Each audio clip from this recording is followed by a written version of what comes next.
Good evening. I'm audible, visible?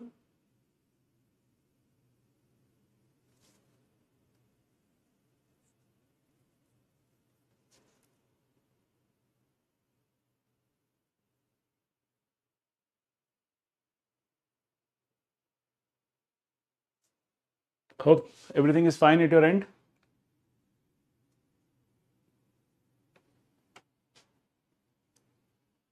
So in case everything is fine with you, just give me thumbs up.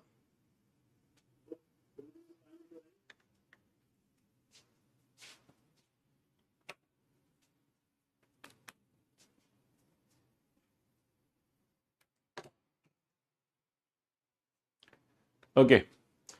Now today we are going to start our very first class, and as we know, this batch is Titan 2026 and we are starting with polity. Lecture number would be 01, first lecture. Meanwhile, the chat section is being set up. I just want to ask that how comfortable are you when it comes to polity? Have you read it before? Have you gone through Lakshmikant? There are usually few students in the class who are well or they have already covered polity through Lakshmikant. Then there are certain students in the class, for them this particular subject is very new. Then there are certain students in the class who are in the middle of everything. They are nowhere, they're in the middle of everything. So this is what I want to ask, that how is your preparation, how is your understanding with regard to this subject? Let us say, even if you are a newcomer, even if you have already studied, even if you are in middle of everything, this class would be addressing the fundamentals. This class would be addressing to the newcomers. This class would be addressing to everyone in the chat section, everyone in the every student who has taken admission. Whether you are new, I would be dealing the same way as I'm dealing with a person who has just came up very first time for this subject.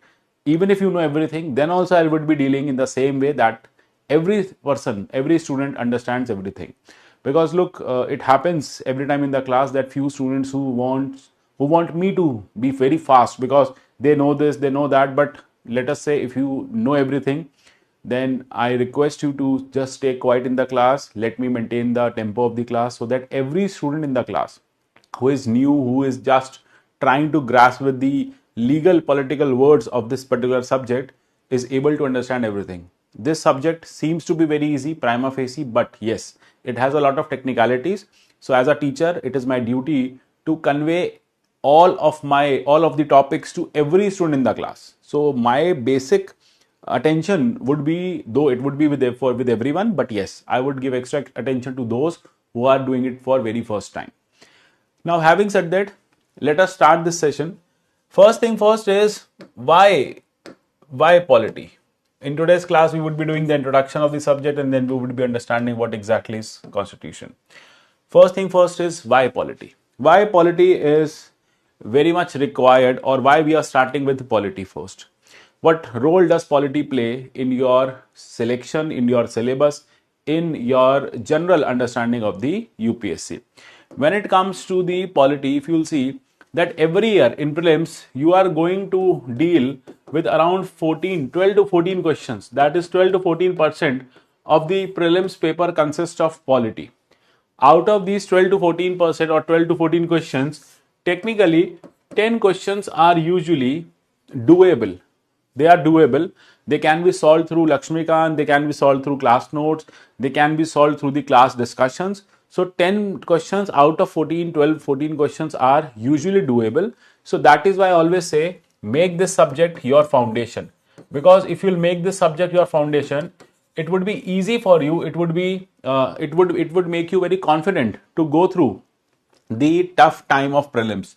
So when you will make this subject, or when you will do the subject in a very thorough manner, it would definitely help you in understanding or in cracking at least 10 questions in the prelims examination. Though obviously you have to do a lot many, but yes, this would give you a confidence. Yes, I'm done with polity. Polity is my forte, polity is my strong subject. So this boosts your confidence as well. At the same time, when it comes to mains, apart from prelims, When it comes to mains, obviously mains also consist of very important section, or very important, polity also consists of very important section in mains examination. In mains examination, you'll see that paper 2, that is your polity, that is your social justice, governance, IR. Out of this, you will find that every year around 120 to 150 questions or marks are from polity. So when it comes to the polity, when it comes to the mains examination, so you have approx 120 to 150 marks in GS paper 2 only in mains examination. Apart from that, it helps you in writing the questions of ethics as well. Let us say there is some question on the constitutional morality, there is some question upon the laws or something like that. There might be 1 or 2 questions in ethics, or let us say there is no question in ethics, but yes, polity is definitely going to help you in writing your ethics paper. Apart from that, obviously, when it comes to when it comes to essay, in essay, there might be a chance that you might get 1 essay, though nowadays they are asking a lot from philosophical essays, but yes, there might be a chance that 1 essay might be from this very section of your syllabus. So this is where polity becomes a very important subject for your prelims as well as mains. And obviously, when it comes to interview, a lot many questions would be from your polity section only. It would be. And let us say if you have optional of PSIR, then no doubt polity is going to be very important over here as well.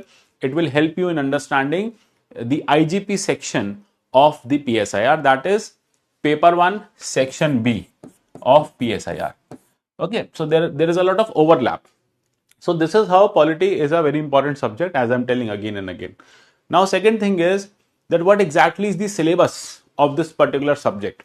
If you'll see the syllabus, or if you'll see the chapterization of Lakshmikant, I personally never go according to the chapters given in Lakshmikant, because chapters given in Lakshmikant I find are not very structured. What I usually do, I have broken down the chapters or the syllabus into 9 important pillars. There are 9 pillars through which we would be going through this particular subject. So these 9 pillars, just a moment, these 9 pillars will consist of, or through these 9 pillars, we would be able to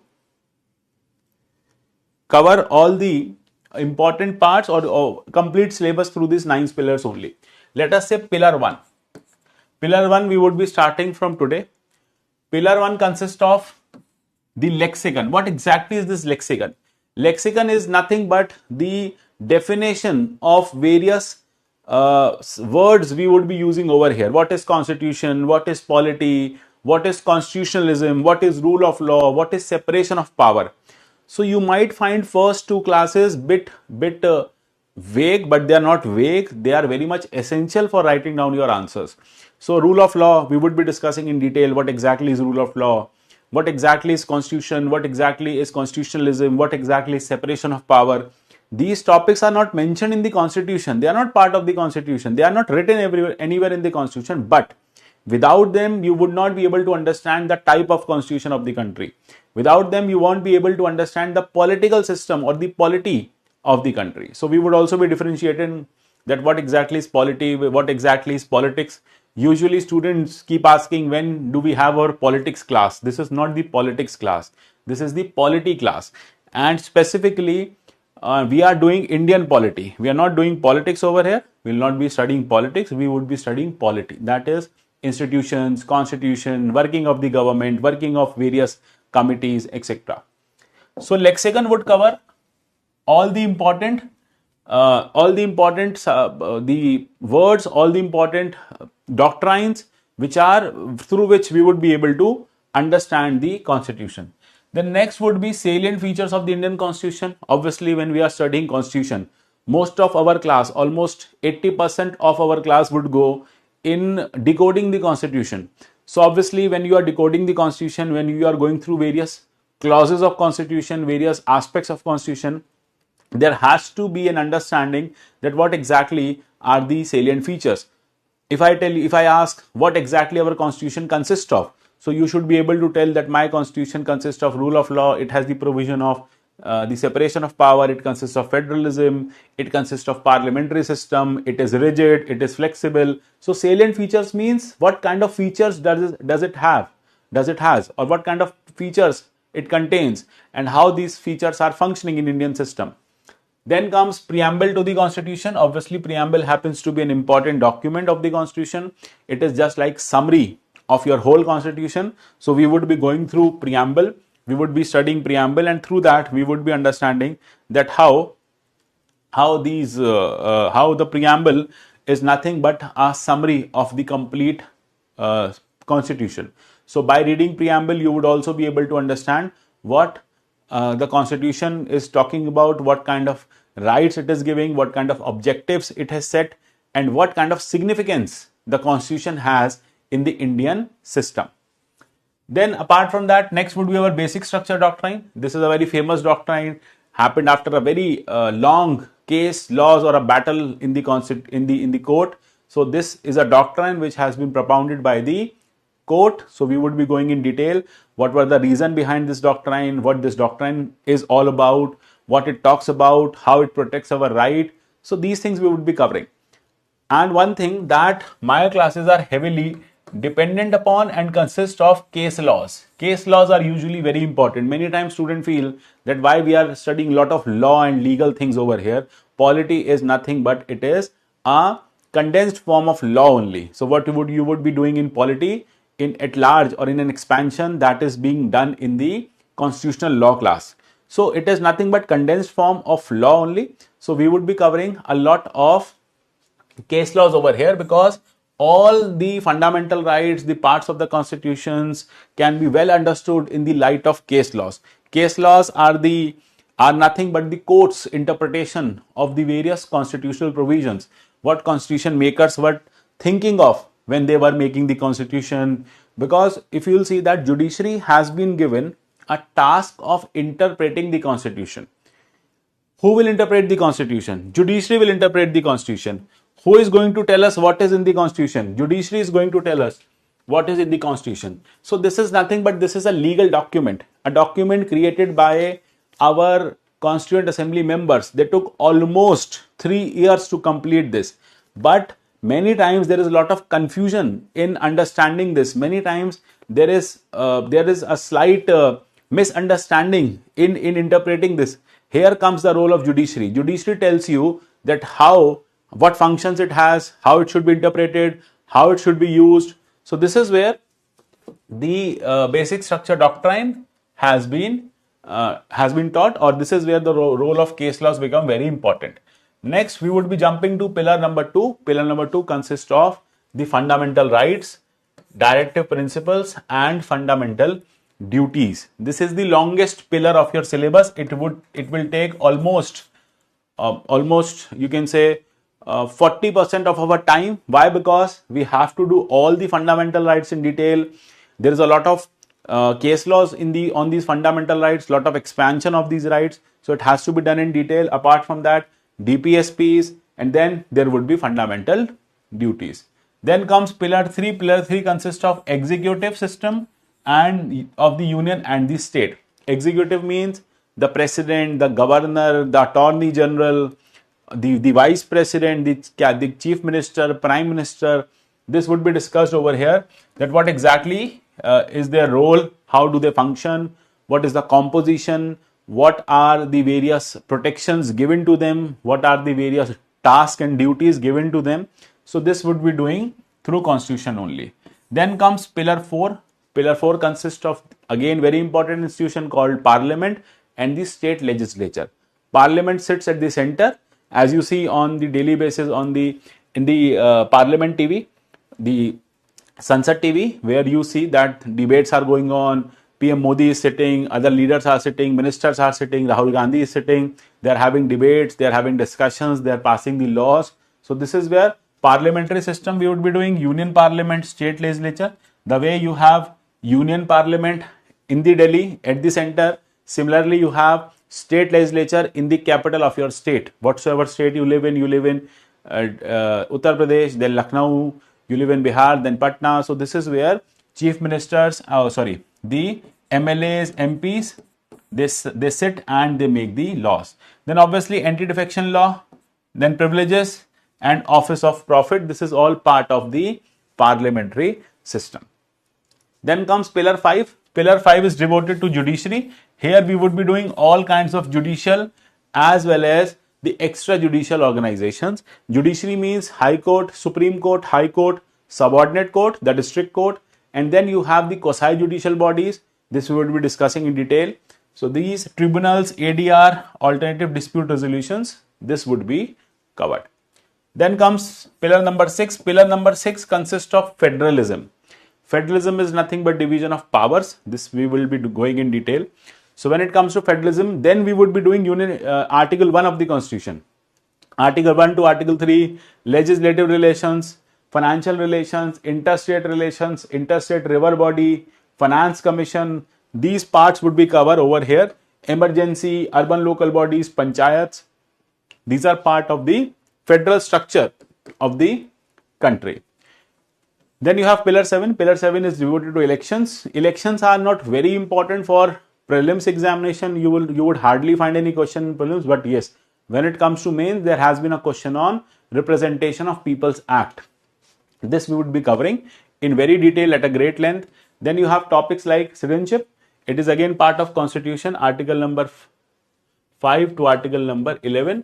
This would be covered from Constitution only. Then you have amendment procedure about Constitution, how Constitution can be amended. And then at last, we would be covering the first chapter of Lakshmikant, that is historical background. This we would be covering at that point of time. Fine. So I usually do not start with the historical background. This is the first chapter of Lakshmikant. Many times you ask that when we would be covering historical background. Historical background though would be covered in history as well. But I personally feel unless you will not have an understanding of the institutions, you will not be able to link that what has happened in the history. Obviously, history has to be taught first. But no, over here you need to understand what is federalism. You need to understand how the parliament is functioning now. You need to understand how the governors are working now. Only then you would be able to understand how they were working earlier. What has actually changed. Because this happens to be a very bland topic. We don't have to do a lot of, there is simple state facts and everything. But yes, obviously those facts can be understood only when you have gone through the various parts of the Constitution. Then Constitution, non-constitutional bodies, schedules. I'll tell you what are schedules. And then last one is official language. So this is how we would be covering the complete syllabus. This syllabus, this polity will take approx 50 classes from the day we are starting. That means it will be completed in around 2 months. 50 classes are usually covered in 60 days. Second thing is these classes consist of class dictations. I'll be giving you detailed dictations in the class only. Post dictations, you would be getting notes. Plus, you have liberty to read Lakshmikant. In case if you want to read Lakshmikant, it is good. In case you don't want to read Lakshmikant, you can directly go through the PW booklet. That is equivalent or that is equally good. That is up to you whether you want to go with Lakshmikant or you don't want to go with Lakshmikant. You can choose either one. Either one is required. Do not go with both of them. Then next happens to be after these 50 classes, apart from dictations, notes, Lakshmikant, then there are certain handouts, not of all the subjects, very few subjects, because I have habit of dictating everything in class. Okay. Then what you need to do? Take down the dictation. Take down dictation in class. Many times students do not write in class. But I always insist that dictations will help you in understanding the subject. Take down the dictations. Why you need to take down the dictations? Number one, because dictations are, it will help you in understanding the syllabus. It will help you in understanding the topics. If you will take down the dictations, you would be able to revise them at later stage. Look, after 1 year, 1.5 years, let us say you are going in 2027, you are going in 2028. So technically, generally what happens at that point of time, everything is vaporized from your mind. You tend to forget everything. But if you have dictations in hand, that will definitely help you in understanding or in recalling, revising everything. So dictations are very important tools. Obviously, when it comes to polity requires it, because polity is highly technical subject. Dictations will also help you in understanding the sentences as well as in understanding the forming the sentences. So that is why dictations are highly important. Do not sit idle. If I am dictating something, write in class only, because if you will skip this dictation and you are dependent upon the notes at later stage, or you are dependent upon the at other place at later stage, so that is going to create more confusion. So go with the class, go with the flow, try to cover up your class on daily basis. Do not leave a lot of backlogs, because what happens earlier, you leave a lot of backlog and then at later stage you are highly confused, because at this point of time you would be there would be just one class a day or two classes a day, but at later stage there might be more classes. I mean, like 2 classes a day are already very tiring. So if you will go with the flow of the class only, if you will cover the class on day-to-day basis, if you will write down all the dictations, that would be really helpful for you in the revision, because once dictations are there, revision would be very easy. Otherwise, what will happen? Otherwise, there would be a lot of confusion. Okay, so this is how you need to do. This is how you need to write down in the class only. And though I dictate at a very not very high pace, uh, at a very regular pace, so at one point of time you would be able to accustom yourself according to dictations as well. Another thing is, because UPSC also demands a lot of writings, writing is very essential. So dictation will always help you. Dictation will always help you in streamlining the content. When you write something, there is a link between your mind as well as your hand.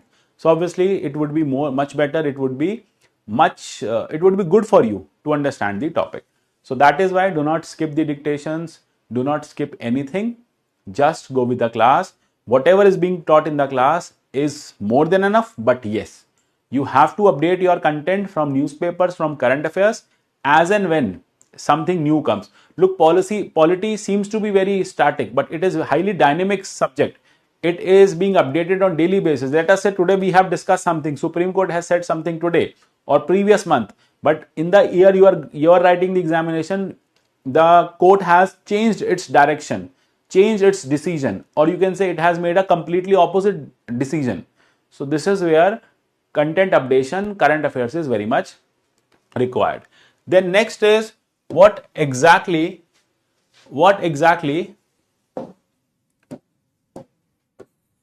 is the way of making notes. If you are going to make notes for very first time, this is how your A4 sheets look like. You have to draw a line over here. This would be your numbering. You can write down numbering over here so that there is a segregation, and then this much should be left as for notes, micro notes. Let us say some new fact. You need to add the story I am telling. Many times students have habit of scribbling down the stories, because by stories they are able to recall everything. Because I tell a lot of stories, with every case I tend to tell you the story, the background, what happened, what has happened. Okay, so this is how many times students, they just scribble down the stories, they just scribble down the relatable content. Fine, so this would help you in revising and recalling everything at a very quick pace. In Sankalp batches, there is just one Sankalp batch, which took almost 69, because students the batch got delayed because of the students only. They used to ask a lot of questions. There were more than the required number of students in the class, and the class could not, you can say, make up the pace. It was, I'm not blaming anyone, but yes, we got delayed because of students. Look, questions are allowed, but creating too much of noise in the class, distractions in the class should not be done, because you are not kids. Hope you got it. approximate number of lectures per pillar is not very feasible because it varies from batch to batch. Usually I'll tell you the highest number of classes which are required or the pillar 3, the highest number of classes, the pillar which takes the highest number of classes is usually pillar number 2. This takes the highest number of classes. The next happens to be pillar number 3 and 4. So out of the 50 classes I'm telling, so you can see that around 15 to 18 classes would be from pillar number 2 only. Then approx 10 classes would be from pillar number 4, 3 and 4, and then rest of the pillars will have less than these numbers. So I cannot tell you exact number of classes. It varies from batch to batch, but yes, a general explanation would tell that around 20 classes, 15 to 18 classes from fundamental rights, fundamental duties, DPSP, and around 10 to 12 classes from President Parliament. Batches, yes, they are in recorded format as well. So whatsoever is being discussed today, obviously, would be, you will be able to watch just after the class. So every lecture would be recorded. You would be getting on your portal only. From which city? And I forgot to introduce myself. Myself, Kapil Sikka. I have been teaching UPSC since past 12 years. This is my third year at PW. Earlier, I was at various other platforms. You must have seen my videos on YouTube for economy, for polity, for current affairs. So apart from that, I also teach, I would be teaching you, essay. I would be teaching internal security as well. So apart from this, I teach internal security, international relations, and essay. From which city you are from? How many of you have already covered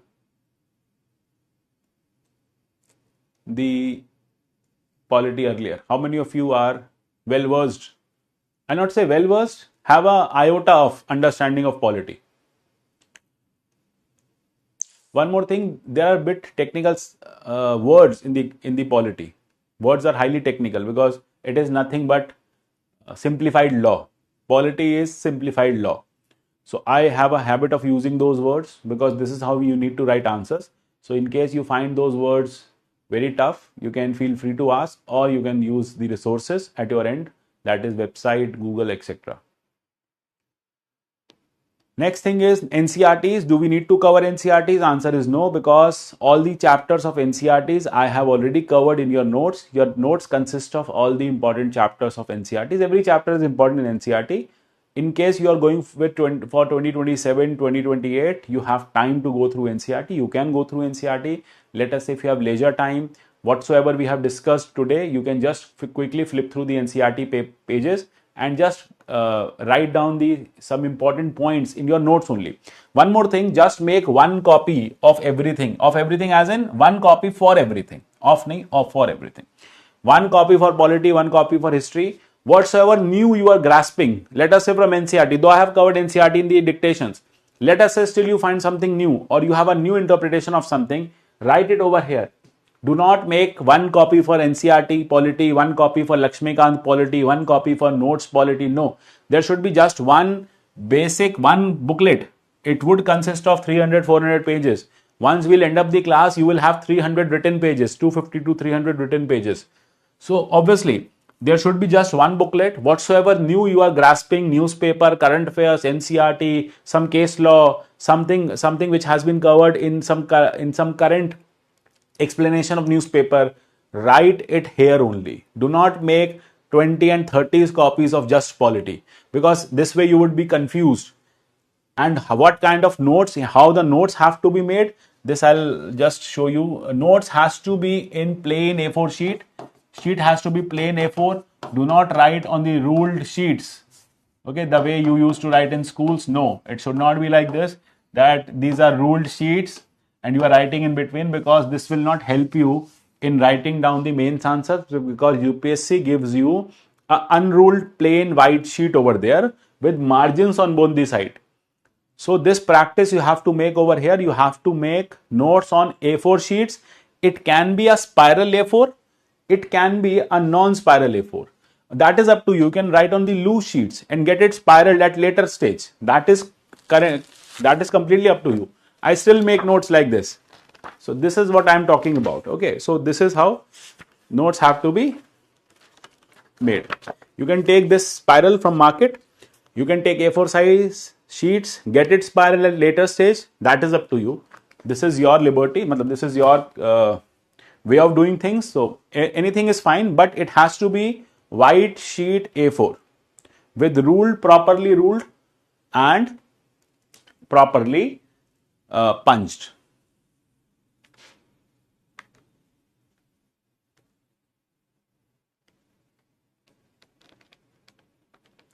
WhatsApp groups are not allowed. Not allowed as in it creates more crisis. Do not go with such kind of groups. Just try to ask the doubts in the class only. Otherwise, you have the Telegram group. I'll share the Telegram group's QR code in the PDF only. You can just join that for all the updates. Otherwise, your portal is everything. Just stick to your portal. You'll get every update over here.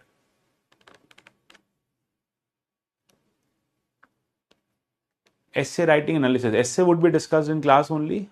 Answers, I guess that is available in the Select C360 program. Okay. Now,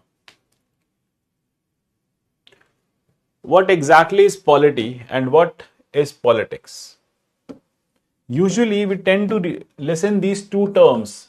We have always heard the term polity, but we have hardly heard the term or politics, but we have hardly heard the term polity. What is politics? The difference between polity and politics. Look, polity is always about studying institutions. How institutions are made up of. So polity is nothing. Polity is the organizational structure of the government of the state.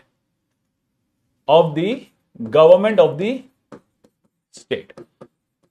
For example, Parliament, we would be studying over here. Prime Minister as an office, not Prime Minister as a person, we would be studying. Leader of opposition, we would be studying. Governor, we would be studying. President, we would be studying. So we would be studying the offices. We would not be studying what PM Modi has done. We would be studying what Prime Minister has to do. What has been done in past. This is what we are going to discuss. So this is polity. Our concern is polity. Whereas politics is nothing but functioning of these institutions. It is a methodology, activities of running the government, organization or movement. So that means how governments are run. What kind of methods are used?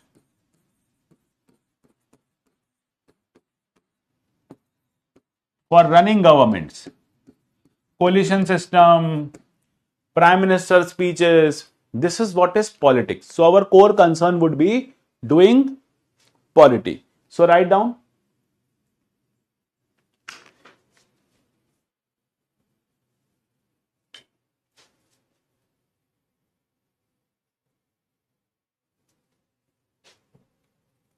Write like this, polity. It is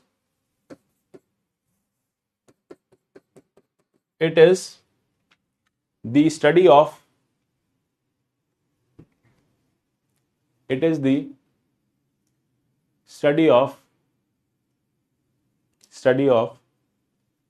organizational structure,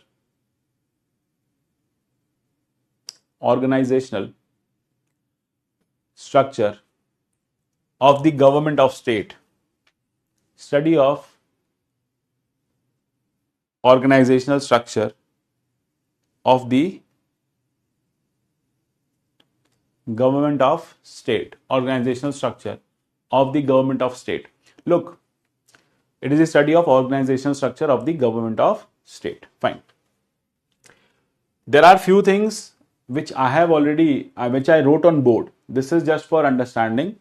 But what I'll do is I will give you a proper definition. But whenever I say that whatever I'm writing on the board, you can jot it down, there you need to jot it down. Otherwise, if I'm not giving you time or if I'm not asking you to jot down, you should not, because I'm already discussing that in the definitional format. So this is just a general understanding, institutions, organization structure like parliament, etc., etc. But the complete definition comes here. Okay. So this is polity. Next line, politics. Politics. The working / methodology and activities. Working / methodologies. Working / methodologies and activities related with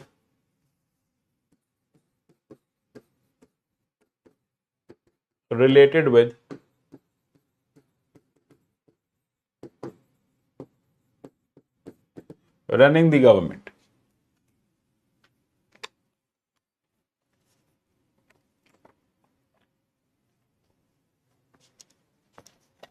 Running the government. Yes. They will be providing you these slides. After the class, they would be uploaded on your portal only. Whatsoever I'm writing on board, these blackboard slides would be immediately available after few minutes, 10-15 minutes. Once the class ends, after 15 minutes, you would be able to find them. You can download them and you can keep them for the revision purpose. Or if you want to write extra things, you can write after the class. Done. Now comes what is constitution. It is all given in your NCERT. Class 11th NCERT, Indian Constitution at work. Another thing, DD Basu is not required. I told you yesterday as well on this in the open session as well. DD Basu is not required. Many students keep asking whether should we go with DD Basu. Someone has told us DD Basu is required. No, not at all. If you'll see the questions are static or dynamic. Static questions can be covered from the class notes. In most cases, dynamic questions would also be covered from the class notes. Lakshmikant and class notes are more than enough. Then there was a doubt that how the Lakshmikant has to be read. What you can do is, once the class ends, do not read Lakshmikant before the class. Always read Lakshmikant once the topic has been discussed in the class, because that will help you in understanding Lakshmikant thoroughly. Otherwise, what will happen? You will waste 2-3 hours in understanding few pages. Once the class ends, I have told you I have explained all the topics or the important topic. And then when you are going through Lakshmikant, it would be a cakewalk. Obviously, something which has been discussed in the class first, and then you are picking up the Lakshmikant, you will take less time in completing Lakshmikant. Okay, so always take up the Lakshmikant once the class ends. For your revision purpose, read that chapter, read that particular context after being discussed in the class, and that would definitely help you in understanding and saving the time. Now comes what is constitution. What do you understand by the term constitution? What exactly is constitution? Technically speaking, this is the Constitution of India. This is Constitution of India. This book tells us that what kind of country it has been constituted. Is it a democratic country? Is it a non-democratic country? What kind of government does it have? Is it a parliament form of government where prime minister is there? Or it is a presidential form of government where only president is there? At the same time, it also tells you what rights do you have. As a citizen of India, what rights do you have? What duties the government has. Your rights versus the government duties are mentioned in this. At the same time, it also tells us that how our government is going to function. What is exactly their role? What exactly is their tenure? What exactly is their time period to stay in parliament? So this particular constitution is nothing but the objectives set for the government and the rights given to the people who are living within this country under this constitution. Let us say Physics Wala is a private organization. When Physics Wala was formed, or when Physics Wala was expanded, PW was expanded, we also created a constitution over here, the constitution of PW. This constitution of PW tells what exactly is the role of CEO, what exactly is the role of finance head, how many finance heads should be there, what should be their tenure, what should be the objective of teachers, what should be their duty, as well as what should be the rights of students. So constitution is nothing, it's a book which constitute any organization. It's constitute means to make, to form. So constitution is a book which helps us in forming the institution of our choice. Okay, but why do we need in this book format? Because let us say tomorrow, if the CEO resigns, the Prime Minister goes and new Prime Minister comes, he should work according to the rules written over here. So this is nothing, this is a rule book telling the consumers, the customers, the citizens, as well as the government, what is the duty of the government and what are the rights of the citizens. So if the government changes very frequently, every 2 years, we are changing the government. Every 3 years, there is a fall of the government. The new government would not be confused. This tells them what has to be done. Objective, path, direction, rights, duties. This is what constitution is.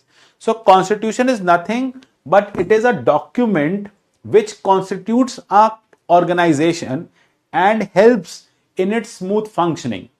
If there would not have been constitution, there would be chaos everywhere. Chaos means crisis everywhere.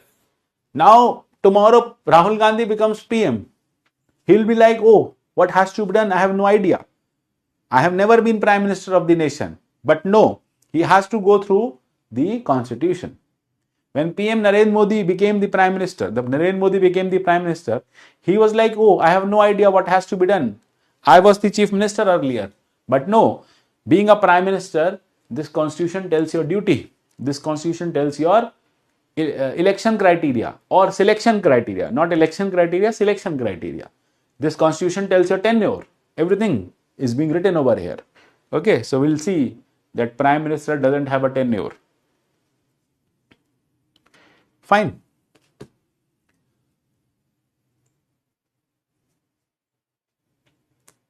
So write down constitution.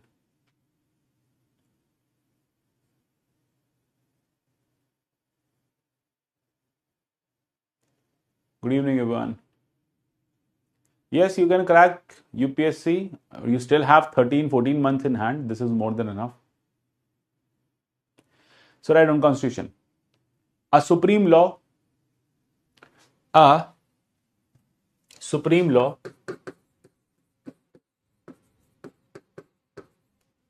A supreme law to ensure the efficient and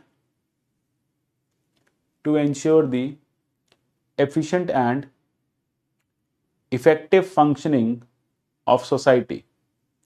Efficient and effective functioning of society. Full stop. Efficient and effective functioning of society. Full stop.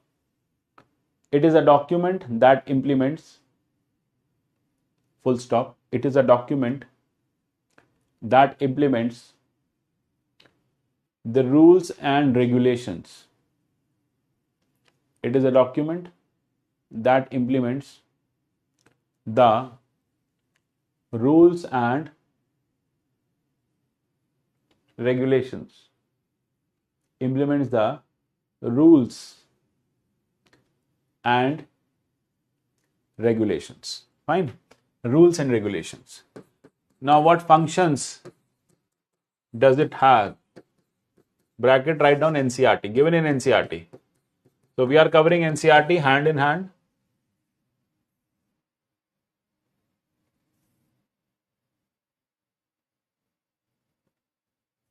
Okay.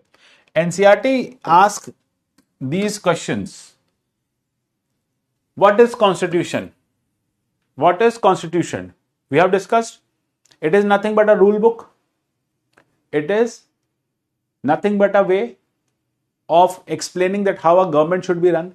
Now tell me, do we need a constitution at PW or in the country? Do we need a constitution? Why do we need a constitution? To streamline governance? Yes or no? Tomorrow a new government comes and they would be like, oh, we don't know what has to be done. We are highly confused. We need 2 years of training. After then we would be able to run the country. Is it a feasible idea? It will create confusions, chaos, loss of resources, loss of revenue.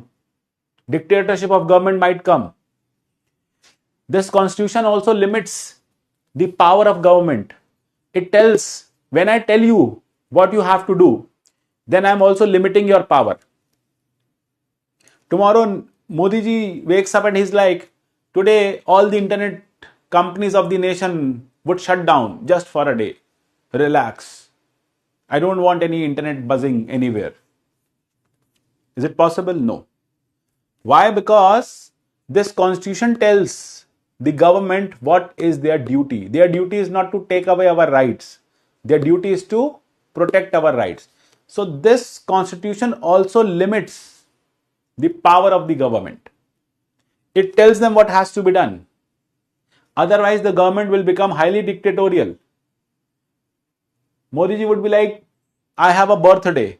I don't need any cell phone company to operate for 2 days. For 2 days, all the cell phones would be switched off in the nation. No, not allowed. Why? Because it limits the power of the government. Government cannot do anything which goes against the citizens, which goes against the rights of the citizens. So that is why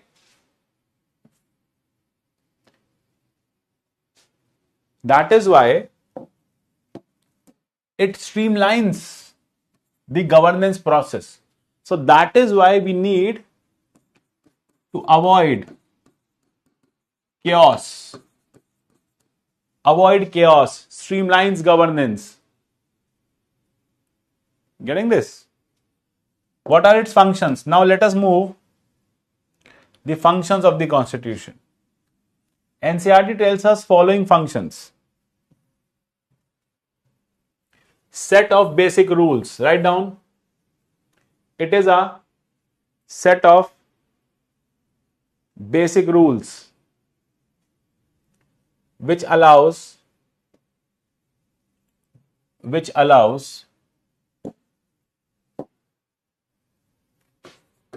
set of basic rules which allows coordination among institutions. Coordination among institutions. Now, what institutions are there? I'll just tell you.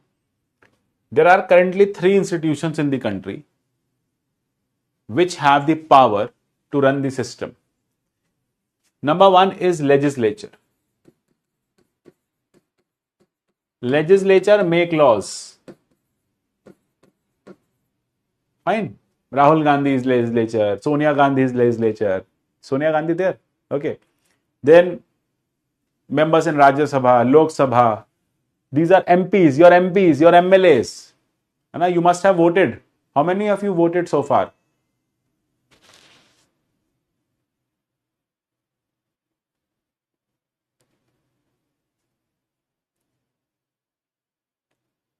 Have you ever voted?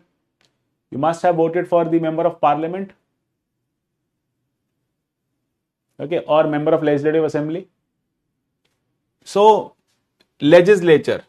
Then you have executive. You would be the part of executive. You are going to be executive. Executive executes the laws. Executives execute the laws.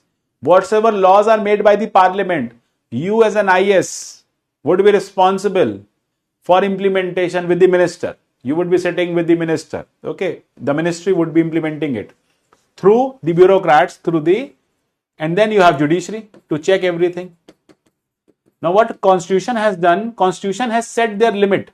You will only make the laws, you will execute the laws, you will check the laws.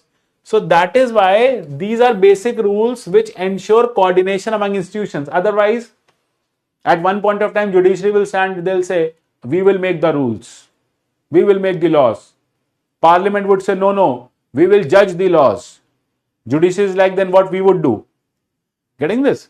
To ensure that there is no chaos, there is coordination. Whenever you hire, let us say you are the CEO of a company. So everyone's role is defined. I have a teaching role. At 4:45, the studio person called me up. Sir, kindly give access to the system so that I can set up the channel. I was like, okay, what I have to do today? Sir, today you have to teach. But yesterday I was doing the video editing work. No, sir, today you have to teach. Oh, I'm not prepared for teaching today. Getting this? There would be a lot of confusion then. Obviously when he's asking the access to the system, so that means I have a class to take. At 5 I have a class. The studio team has set up the system, the coordination team has set up the timetable. So what I have to do is, I have to set up the system over here. Okay, I have to set up the class over here. Done. Fine. Next is number 2. It ensures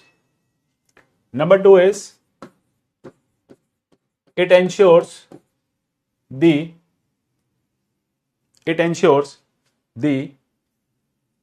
fundamental principles. It ensures the fundamental principles through which a state is constituted or governed. Through which a state is constituted or governed. Here state means India. Here state means India. State is constituted or governed. Fine. Constituted or governed. Third one is, any doubt? So this is very clear. I've already discussed many times. Third one is, it limits the power of government. It limits the power of government.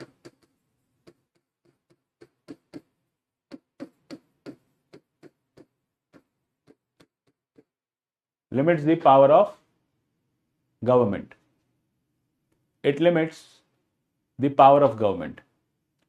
What this limits the power of government means? The government would not be able to bypass this constitution. They would be doing everything within the framework of this constitution. So this is where the limitation of the power or the power of the government is highly limited, made limited. Next is enables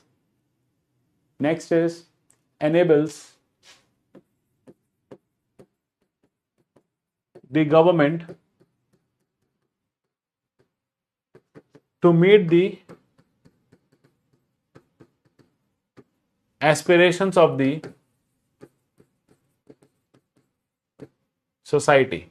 Enables the government to meet the aspirations of the society. Aspirations of the society. Fine.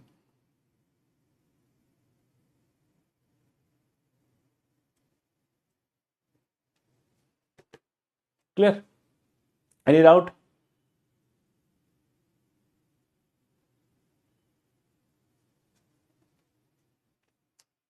All good? So this is how you can see that the parliament has the following functions. Now there can be a question in prelims. Can private institutions have constitutions? It has been asked in in the NCERT only. Answer is yes. You can write it down. Can private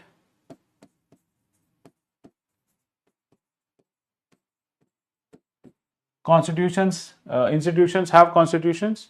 Yes, they can have. Private institutions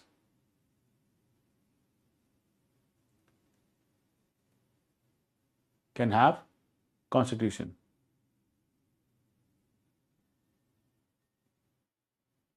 Clear? Any doubt?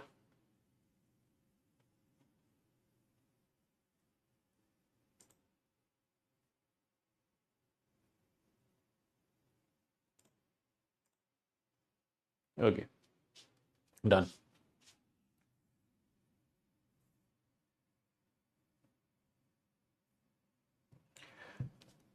Next heading is, what does constitution consist of? What does constitution consist of?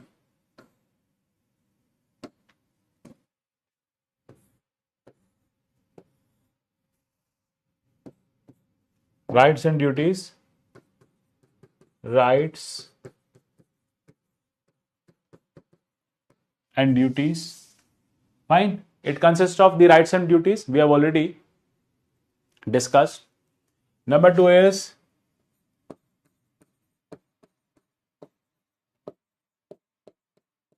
it consists of the powers of the government. And third thing is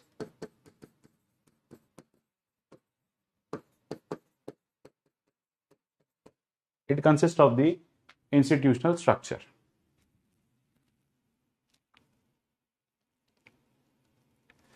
Just a moment. Give me a second.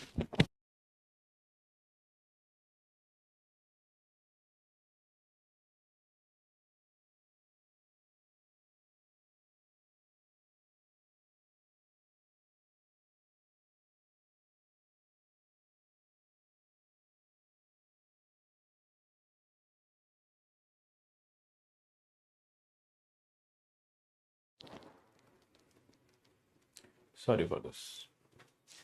Okay. Private institution means that, let us say PW. What is a government institution? The government organization is a government institution. PW is a private institution. Can private institutions have constitution? Yes. They also require various rules, order, regulations, okay, power distribution. Yes, they can have. Done. Private institution, PW is a private institution. So NCERT says that yes, they can have the constitution. That means but what is constitution? Constitution is nothing but a book. It is nothing but a law book. That's it. This law book can be created by anyone, depending upon the needs and necessities.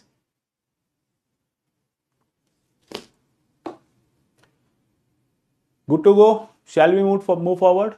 Classroom? Fine. Now you can draw this. What does constitution consist of? It consists of rights and duties.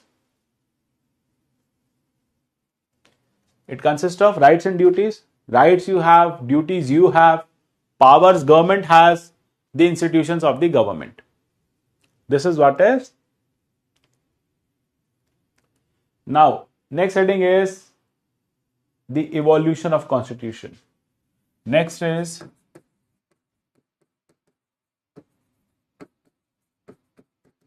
evolution of constitution.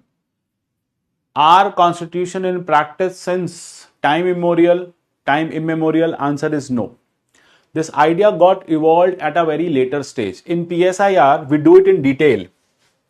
We do this evolution in a detailed format, but here we would be just discussing that how it evolved.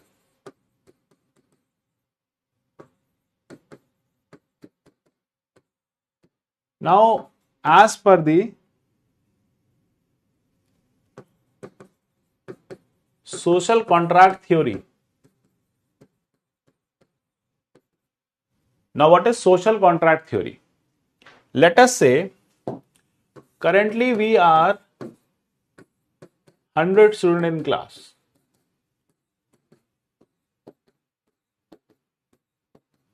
Fine. Now, what we will do, we are not safe from each other only. There is a lot of chaos, lawlessness. Lawlessness is there. Anarchy is there. Anarchy means rule of no one. Anyone can kill anyone. Anyone can beat anyone. So that means we are not safe from each other. This was the situation in 17th century or 16th, 17th century. People were not safe from each other. There was no law in the country. There was no government in the country. So what people did, they did a contract. The society did a contract. Let us do one thing. Let us create a government. Let us create a powerful entity over here. Okay, this what powerful entity would do? This powerful entity would be called as government, and government would take care of everyone. It would ensure that no one will fight. It would ensure that no violence can be created. So through this contract or through this social contract, we created a government and gave the task to the government. Task to the government to safeguard everyone. To safeguard everyone. And this is where the idea of constitution got evolved. Now what this constitution does? This constitution saves your right. It gives you right as well. It protects your right as well. From whom? From me. Let us say I have a habit of listening music. Listening music is my fundamental right or my right. Let us leave the fundamental word. Listening music is my right. I am fond of listening music. It is my right. But I am listening at such a high decibel that you are getting distracted. There is a problem. There is a problem in your home as well. There is a lot of sound in your home. You are getting distracted. There is lack of peace at your home. So what this constitution has done? It has given you right of protection against me. So this is where, because people were fighting from each other, there was anarchy everywhere. So we created a constitution, we did a social contract, and through this social contract, we came up with the idea of constitution. So constitution is nothing. Our constitution also starts with this line only: we the people given to ourselves this constitution. Okay, we'll discuss what is written in between. We the people, we have came forward, we have signed the document and have given to ourselves this constitution. So this is nothing but a product of social contract. So write down evolution of constitution.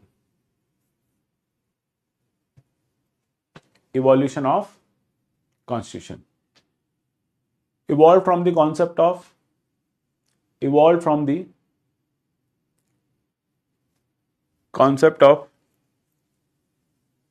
social contract, evolved from the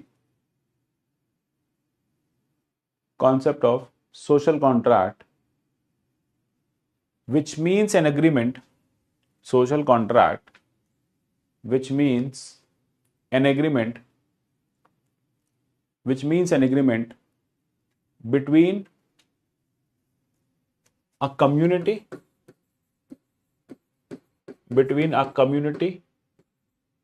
or organized society,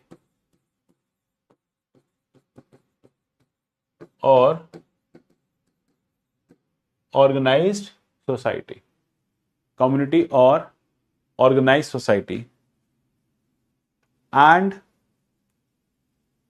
its government ensures and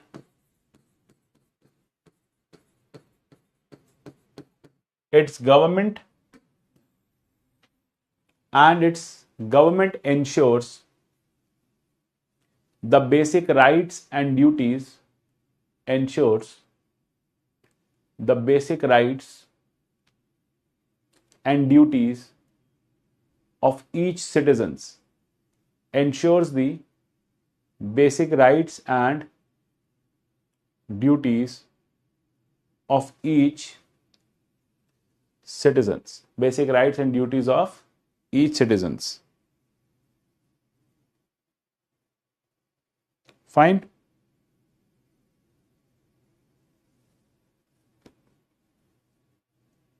Any confusion?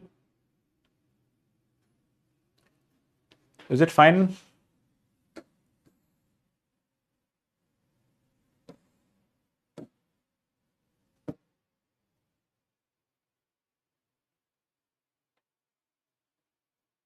So we have answered all the questions which are asked in NCERT, which have been asked over here. There are basic questions.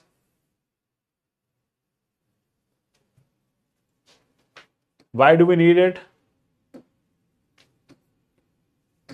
What role does it perform for a society? It prevents chaos, and how it relate to our daily life.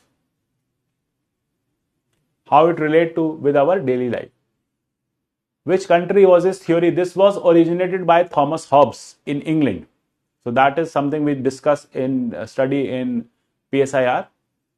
But here, English system propounded this Thomas Hobbes. Hobbes, then Locke, then Rousseau. They are the propounders of the theory of social contract. But this is not important for this class because it is only being taught. We taught this in PSIR, political science. Clear? Any doubt up till now?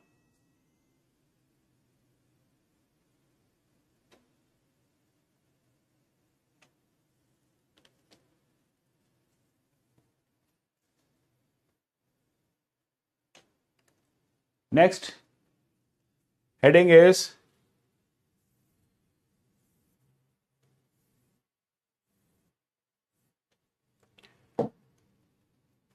doctrine of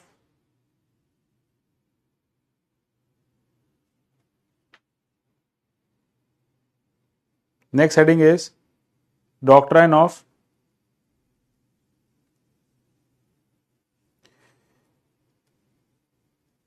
living document. Doctrine of living document. Just give me a second. Just a second.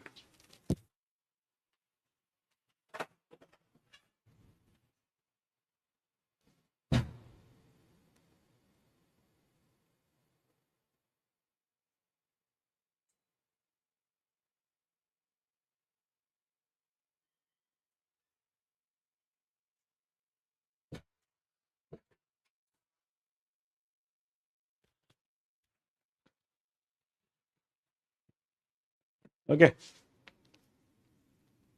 Doctrine of living document. Yes, I'll be covering current affairs. Community, between a community or organized society. Yes. What is community? We the people are part of this community. Together we are the part of the community, number one. Organized society means society which has been organized. Currently this society is organized because our constitution is doing its function. This is a well settled society. There is no unnecessary harm to anyone. Let us say example of Pakistan, Afghanistan. These are not organized societies. These are anarchist societies now.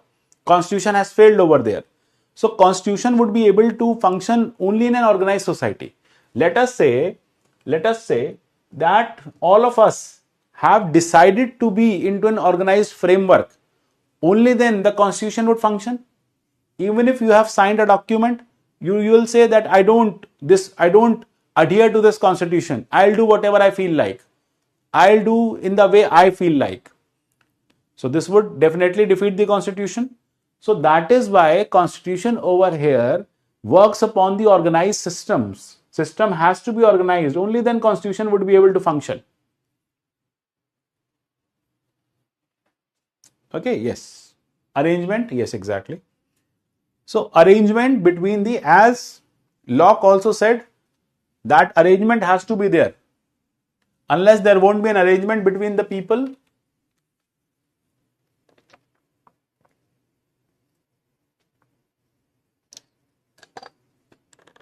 done. Next is living tree doctrine. Doctrine of living tree. Doctrine of living tree. We would be discussing PYQs as well, and we'll see that UPSC asks factual as well as analytical, both kind of questions. That depends upon the kind of topic. We'll discuss what is judicial supremacy, whether it is here or not. Doctrine of living tree. Now, this constitution was prepared during this tenure and finally implemented in 1950. Or any law. Laws are written in certain time and space. They have certain time and space. A 70-year-old law might become redundant today. Customs, rituals of the previous generation are redundant today. Okay.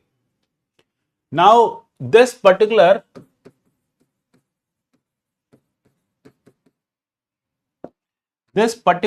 doctrine tells us that it evolves with the time.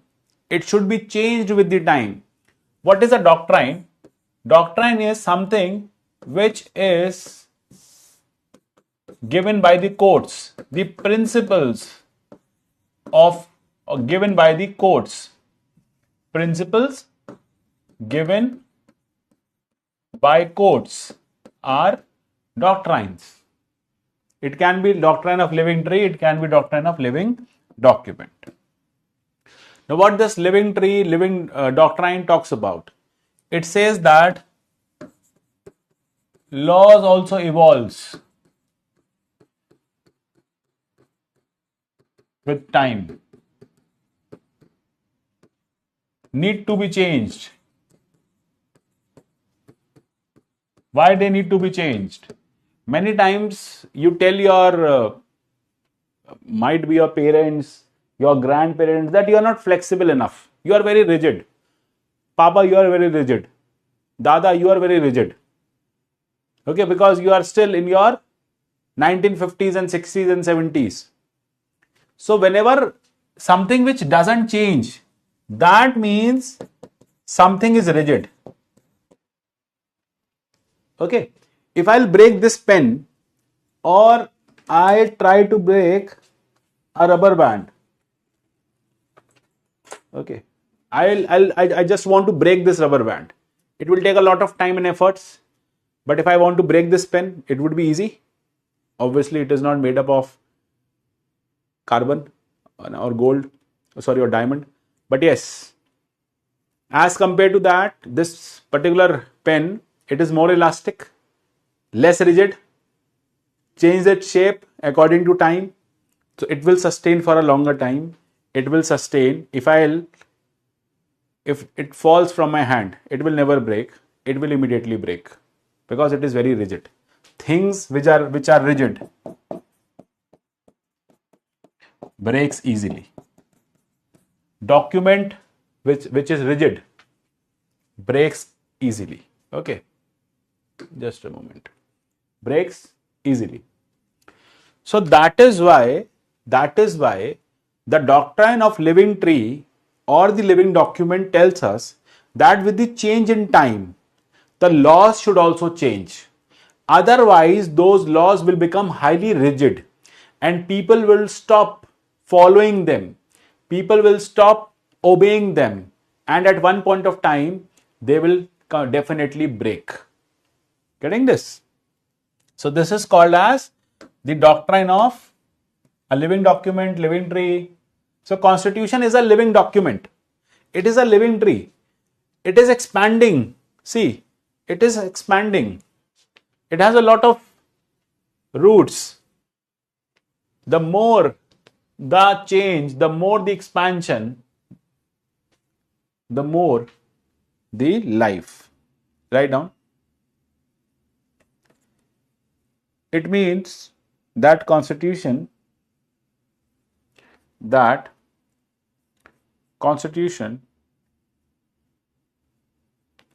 as a living document,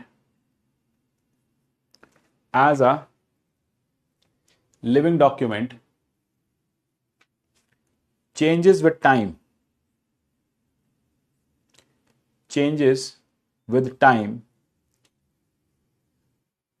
and requirement. Changes with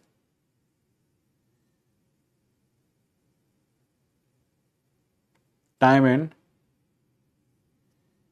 requirement.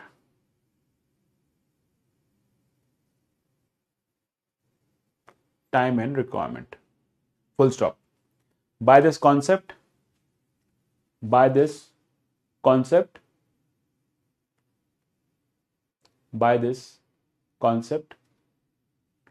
it has ensured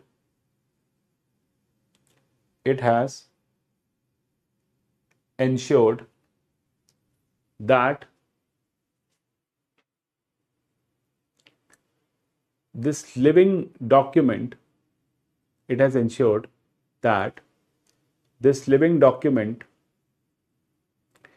remains dynamic and adaptable. Remains dynamic and adaptable.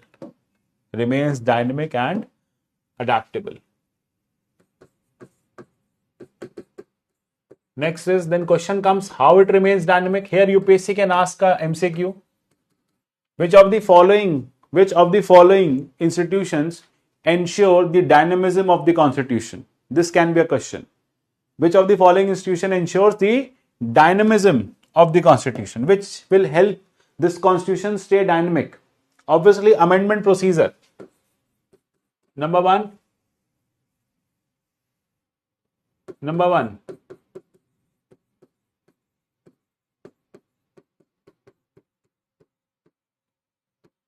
Amendment procedure. First thing is that it would be amendable. It can be amendable. Amendment means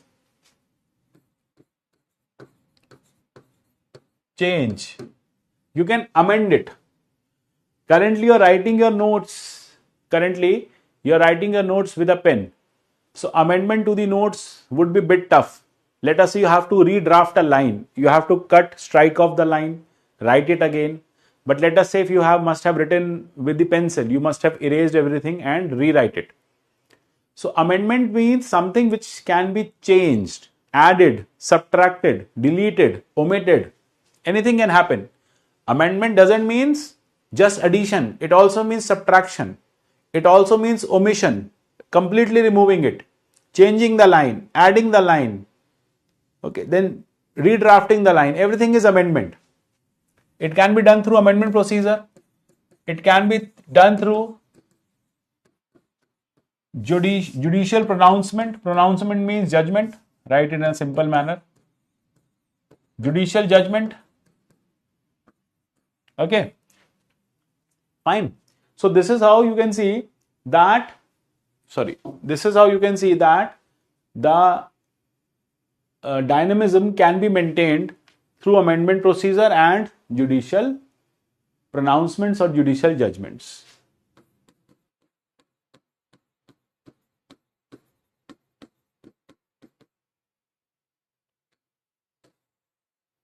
Clear?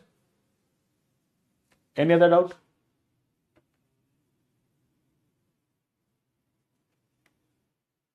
Is it clear?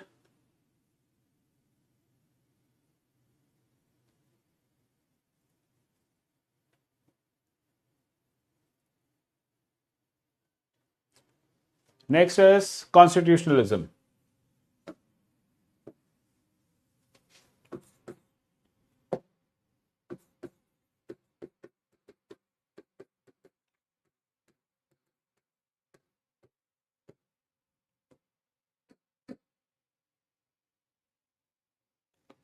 Constitutionalism. Now, what do you understand by the term ism? How many of you are you from humanities background?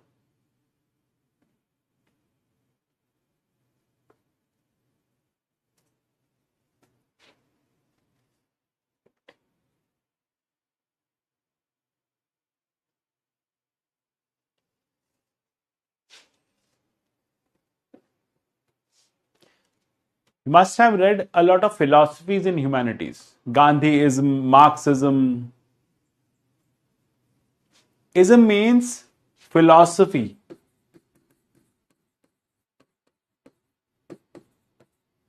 Of something. Ism means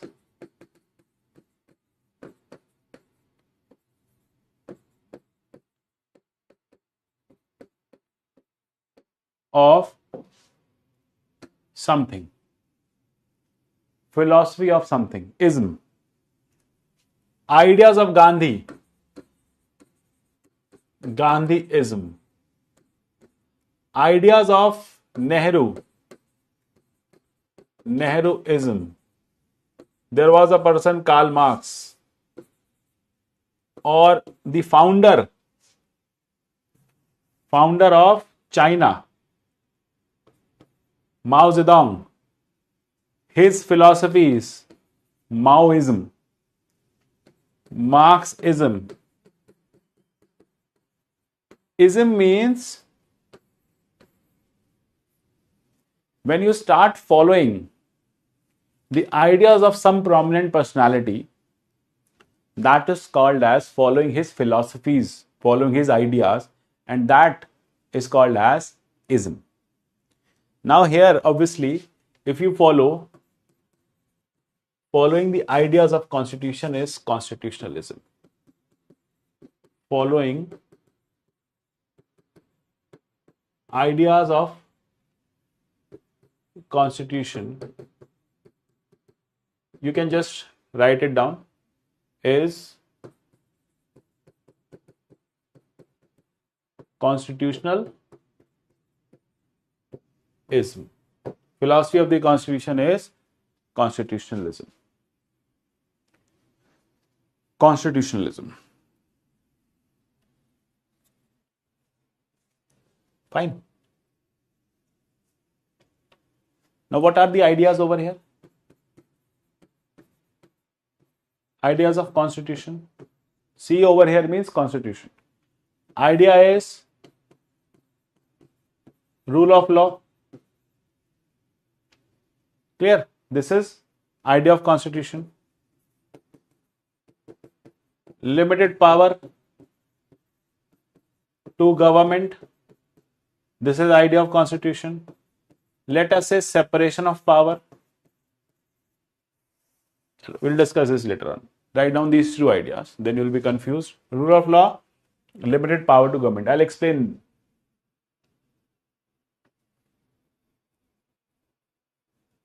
Okay. So, constitutionalism is nothing following the ideas which ensure that you are following rule of law. What is rule of law? I'll be discussing now. And limited power to the government. Look, this constitution limits the power of the government. Because if government will have a lot of power, it will become corrupt. You have to somewhere clip the power of the government. Make it limited in nature. Because unlimited power makes the government highly dictator. Anywhere in the world, if the government has got unlimited powers, that government has become corrupt. Because it is widely believed that power corrupts and absolute power corrupts absolutely. If you know there is no one judging you, there is no one to see you, there is no one to stop you, you will definitely become corrupt. So this is where constitutionalism means that the power of the government has been limited by the constitution. Limited by the constitution. So whatsoever power the constitution has given, only that power can be enjoyed by the government. Tomorrow government cannot stand up and say, I will not give you rights. There will not be any UPSC class in the country. You cannot have online classes. Getting this? So this cannot happen. The government is limited in its power. What they can say is, yes, you will not misuse the internet, or anyone misusing the internet would be put behind the bars. But if you are rightly using the internet, you are using it in a right way, that is obviously allowed. Fine. So this is where that ideas of the constitution are well preserved by constitutionalism. By constitutionalism. You just asked what is the difference between Marxism and Maoism. Marxism and Maoism were certainly different to an extent that Marxism discussed about a theory where equality can be achieved. Okay. He also discussed about the idea of revolution. But Maoism focus essential upon bloodshed revolution. He always said that revolution can be achieved on the barrel of gun. Maoism. Only violence can help. He never said only violence can help. Obviously, he talked about revolt, but he talked about violence. Fine. He wanted equality in the society, but he wanted to throw away anyone who's not according to the will of the government, not according to the idea of equality.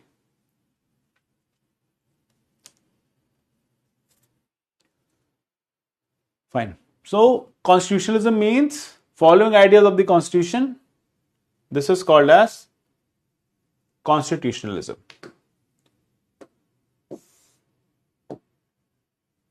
So the idea of constitutionalism is to limit the power of government.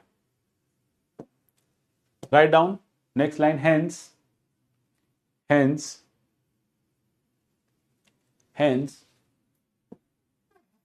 constitutionalism promotes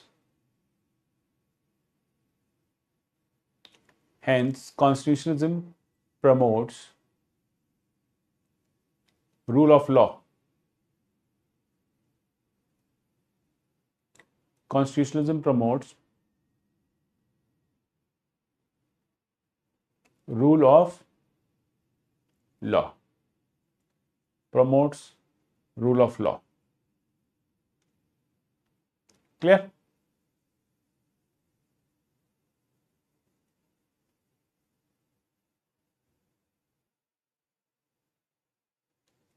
Any doubt? Hence, constitutionalism promotes rule of law.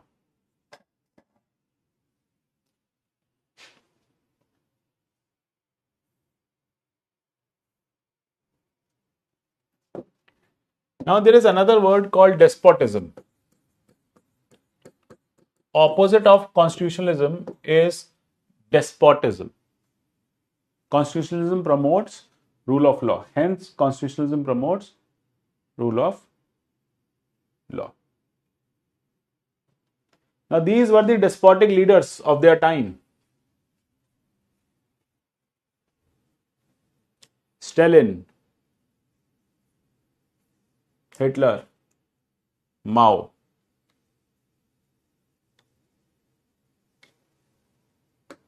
Now, what they did, they overthrew the constitution. Despotism means government having unlimited powers. Powers of the government are unlimited in nature. No rights are protected. Rights are not protected.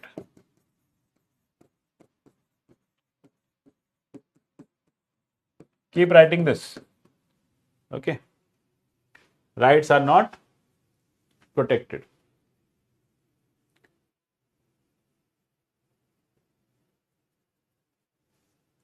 Write down hence. Write down hence. Under this concept,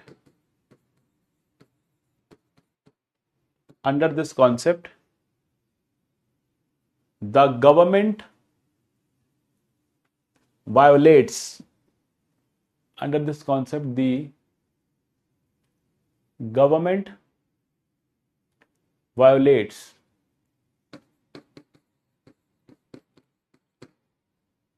the rights and life of citizens. The rights and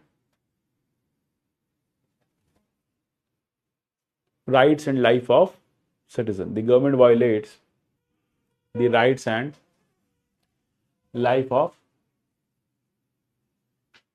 citizen. Done? Rights and life of citizen.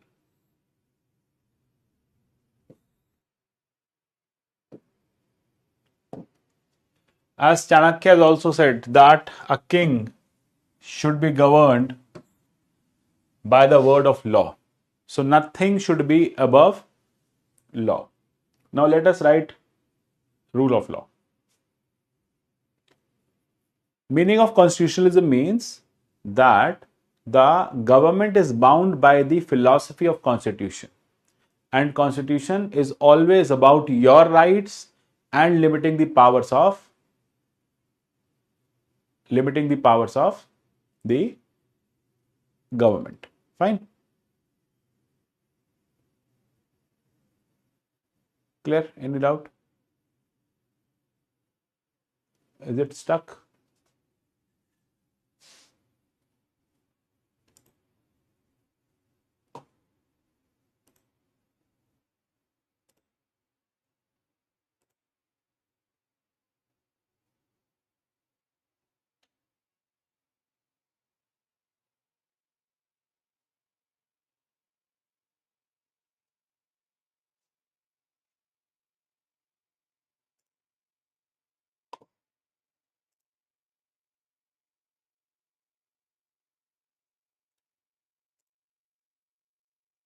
Fine now. Now write down heading Dicey's rule of law, A.V. Dicey's rule of law, and draw this chart. Rule of law. Who rules? The law rules. That means lex is rex. It is a Latin maxim. Lex equals to law. Rex equals to king. A.V. Dicey's rule of law. Write this. Rule of law means these three. Draw like this only. Rex is lex.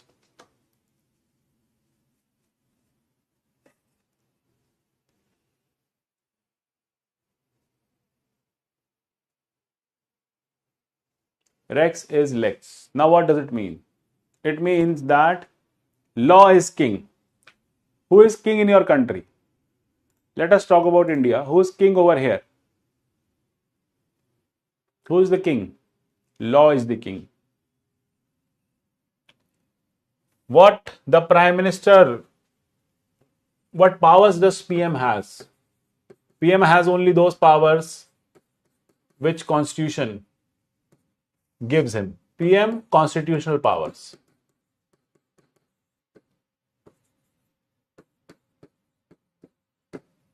Can he shut down the internet tomorrow without any reason? No. Can he pass any judgment which is against the rights of the people? No. Can he overpower the constitution? No. Can he deny the constitution? No. So who is the king? Because in our country, law is king and not king is law. Let us say in monarchies, in British system, in monarchies, anywhere in the world, today king is not feeling fine. So king is like, the nation should go on holiday. King wants to eat sweets. He's like, the nation should eat sweets. So whatever king feels, the nation should do. If he feels, the nation should get rights. If he doesn't feel, the nation should not get rights. Does that happen with you? No. Because in our country, we have rule of law. Who rules? Law rules. Now what does it mean? It means equality before law. It is based upon three principles. Equality before law. That means everyone is equal in the eyes of law. Let us say I and PM Modi, or I or any minister, we have committed some crime together. Being a minister, can he get any exception in the punishment? Being a minister, will he be protected? Will he not be arrested? Obviously, both of us are together in the eyes of law. Law will treat us equally. Law treats everyone equally. Everyone is equal in the eyes of law. So there has to be equality before law. For Constitution of India, everyone is equal. It doesn't say that only this particular person from this caste can become PM. It doesn't say that, says that only this class person can become PM. Only person belonging to the upper class can become PM. Only person belonging to the middle class can become PM. No.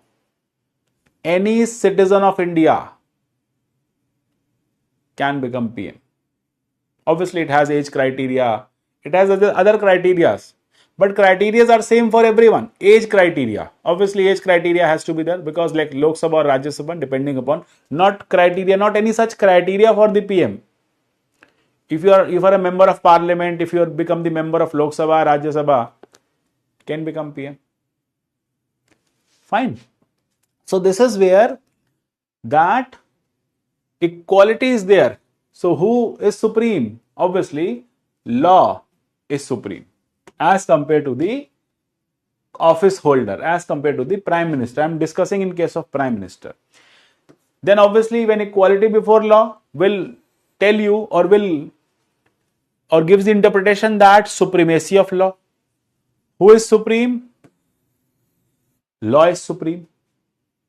Supremacy of law. Then independence of judiciary.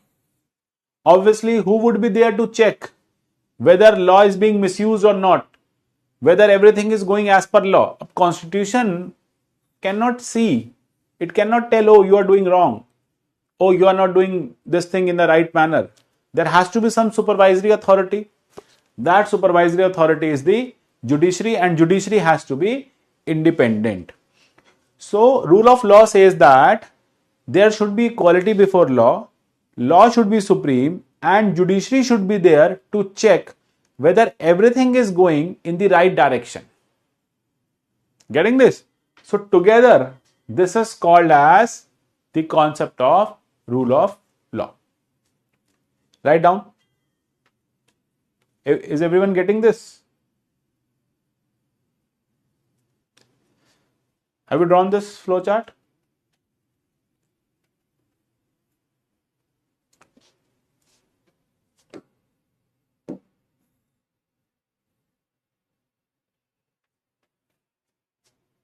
Any doubt? Not as such, write down. This term ensures, this term, TERM, this term ensures that lex is rex. Lex is rex. Bracket. Law is king. Lex is rex. Bracket. Law is king. Law is king. Full stop. Introduced by A.V. Dicey. Introduced by A.V. Dicey. Introduced by A.V. Dicey to counter the problem of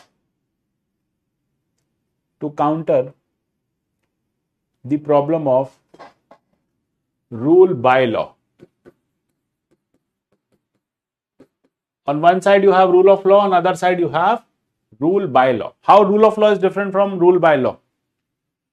Rule by law, rule by men. It's one and the same thing.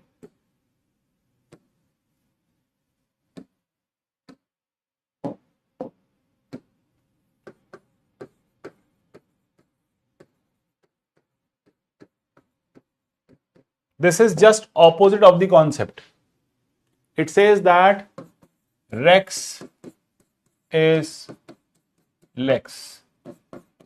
King is law. So Avid came up with the idea of rule of law because in the monarchy, in the English monarchy, the system was king is law.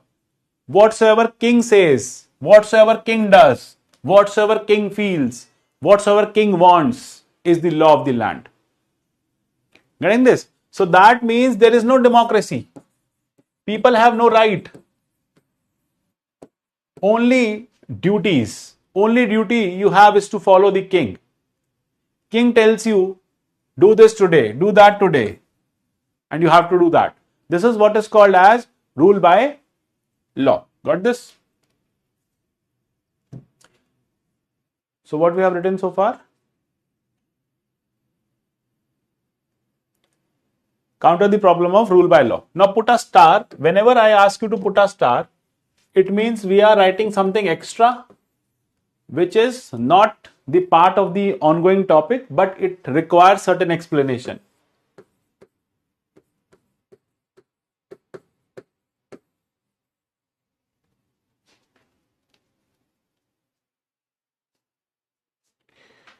Clear?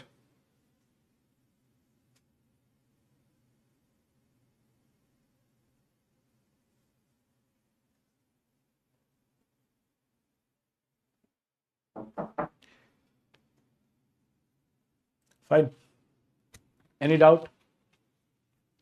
Write down. Just a moment.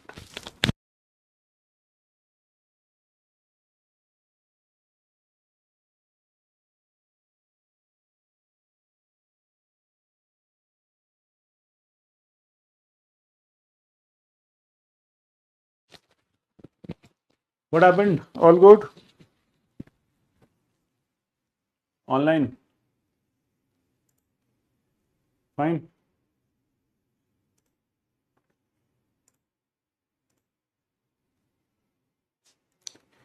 So write down. Star. Rule by law means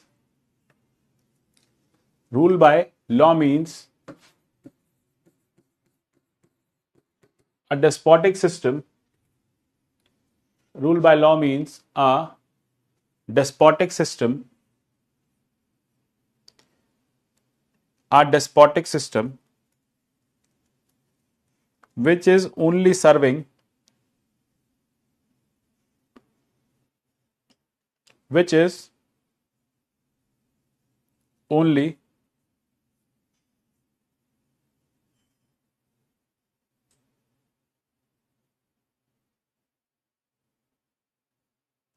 serving the interest of the government. Serving the interests of the government. And government is above law. Interest of the government and government is above law. Interest of the government and government is above law. Full stop. Only citizens are bound by law and not government. Only citizens are bound by law and not government. Got this? Only citizens are bound by law and not government. Fine. Any doubt? Okay. Any example? Can you give any example? Any existing system in the world which is currently following rule by law? There are so many examples of rule of law. India is a rule of law, US rule of law, Canada is rule of law, UK is any democratic constitutional country run by democracy, run through constitution is rule of law. But rule by law? Any country of the world?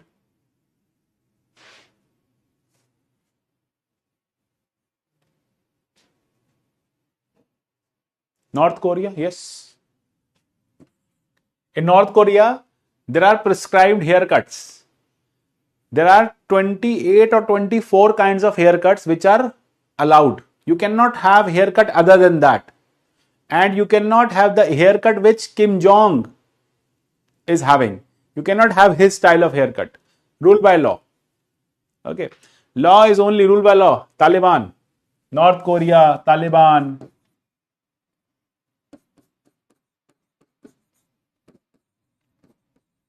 Taliban, girls cannot go to school. Ruled by law. Done. South Sudan. Yes, there are countries. Next heading is rule of law in India. Next heading is rule of law in India.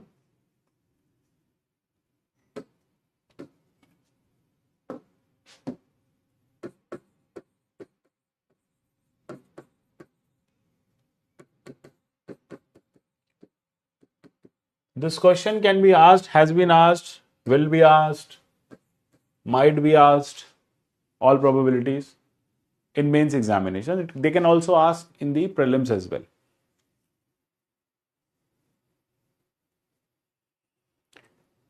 Next is rule of law in India. Now, does India has rule of law? Yes, we have rule of law. Article 13 makes fundamental rights above other laws. We'll discuss this in detail. Article 14 promotes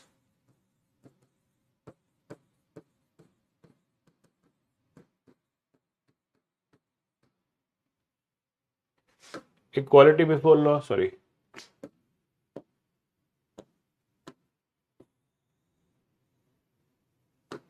Equality before law.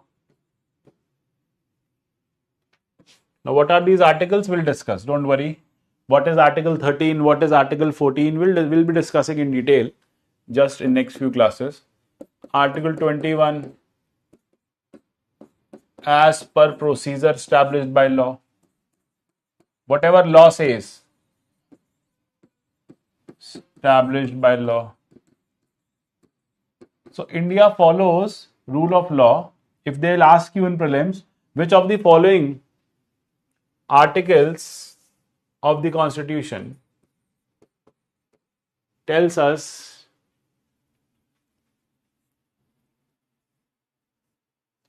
that India has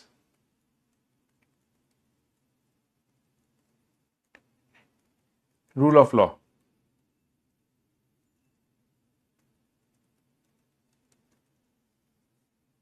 Fine, then you can tell them yes. 13, 14, 21 talks about rule of law. Now, what are these articles? I'll discuss.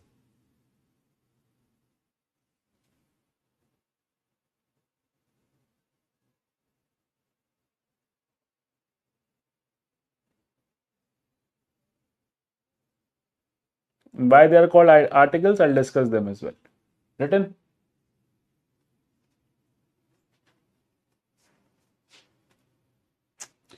Okay, so this is for the day. Do you have any doubt?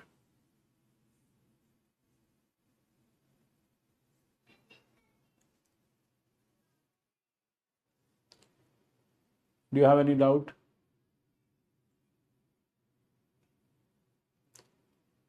So tomorrow we would be starting this topic, rule of law in India. So you must have written this.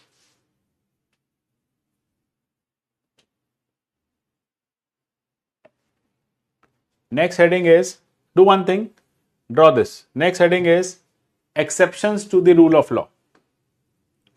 Draw this, exceptions to the rule of law. I'll just quickly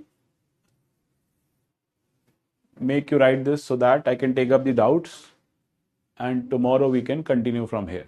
Exceptions to the rule of law. What do you mean by the term exceptions. Exceptions means, let us say in what scenario the rule of law is not completely implementable in India. There are certain exceptions. When I say exceptions, exception means yes, there is a case of rule of law, but not 100% we follow rule of law. So I'll explain this tomorrow, because I guess that would be overdose of the content. This is very first day. I'll take up the doubts. You just draw this diagram. Exceptions to the rule of law. Diplomatic immunity, Article 361, criminal immunity, privileges, Article 105 and Article 194. Equality is not absolute. Equal protection of law.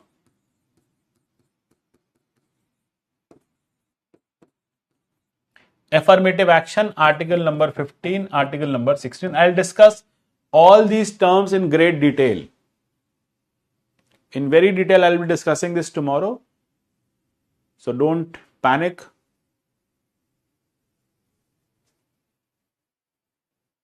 What article is all about, I'll also discuss why we use the term article in Constitution. Article 1, Article 2, Article 5, Article 20, and why we use sections in other laws. Section, article, I'll be discussing these things tomorrow.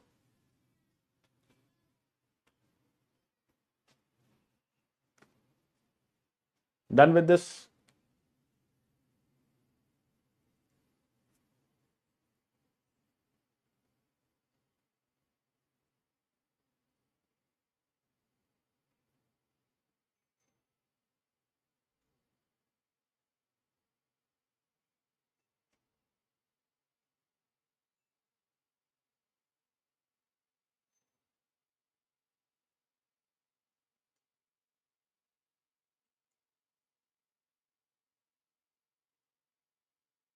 Okay, now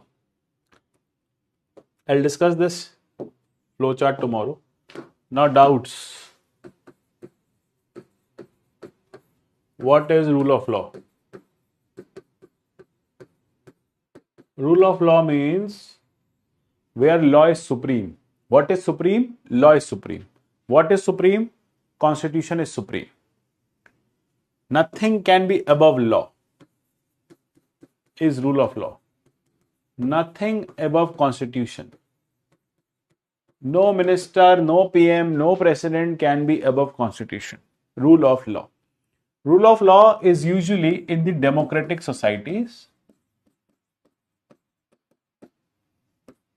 Why in democratic societies? Because the government is chosen by the Constitution or by the people, as per the Constitution and by the people. Okay, so power has been transferred from people to the government. This is what democracy is all about. We'll study this. What is democracy? Democracy means demos, kratos, power, to choose. So people plus power equals to democracy. Who is powerful? People are powerful.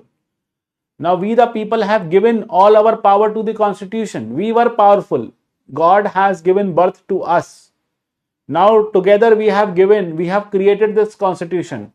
That means the power has been transferred from people to Constitution. Now who is powerful? Constitution is powerful. Can government override Constitution? No. Who is the king? Law is the king. Lex is rex. Got this? This is called as rule of law, where law rules, not the person rules. You can have any style, any haircut. You can make your haircut, color it blonde, color it pink, color it blue, color it white, color it grey, any haircut, without hair, bald, any way you want to keep it, you can keep it. Getting this? But in Korea, who rules? The king rules. Who is the law? The gospel of the kings are law. Whatever I have said is the law of the land. When I'll come, everyone will clap. You must have seen in North Korea. So this is where the king is the law. Nothing can be above king. King is supreme authority. Here, Constitution is supreme authority. Nothing can be above this. No prime minister of the nation was ever above this law. This is the highest law of the land. Okay. Tomorrow we'll also discuss, just remind me that we have to, I just skip one thing.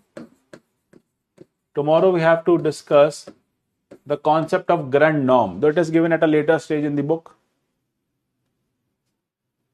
Article 20 talks about right to life. Yes, but as per procedure established by law. Procedure established by government.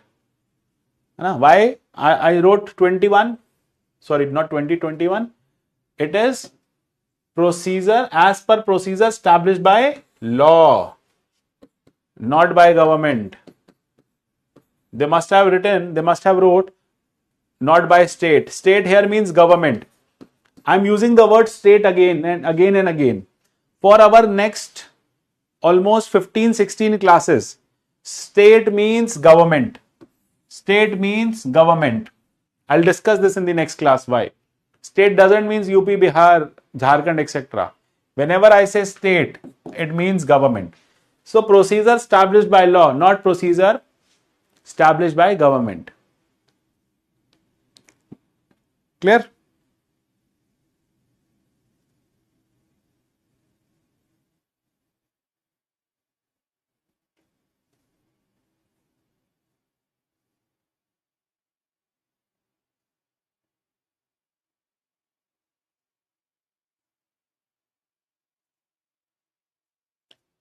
Fine. Good to go.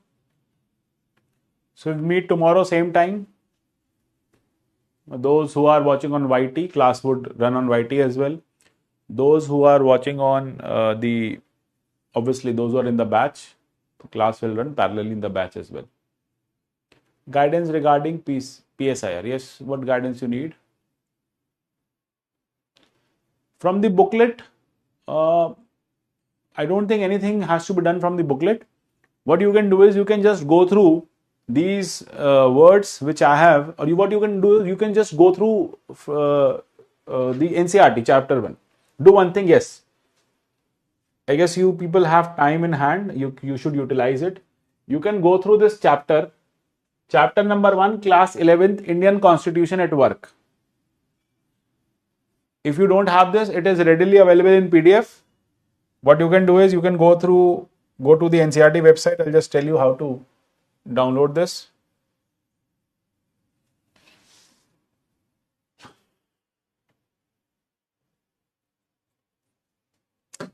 So your task for the day is just flipping the pages.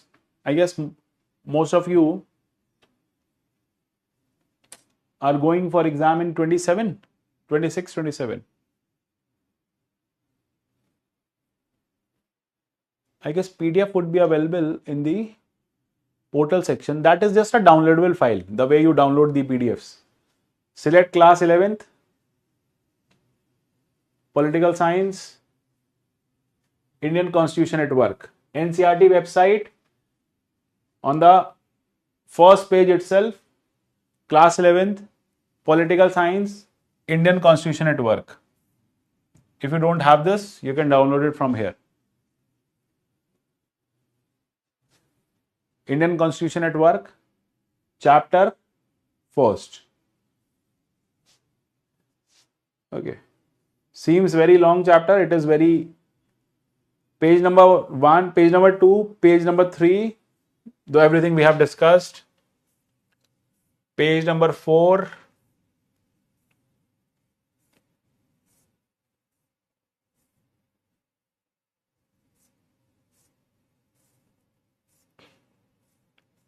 Till page number 9. Page number 2 to page number 9.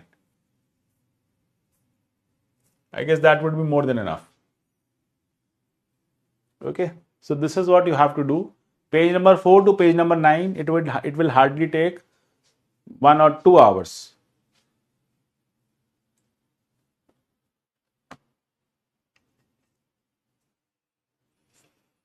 Okay. Fine.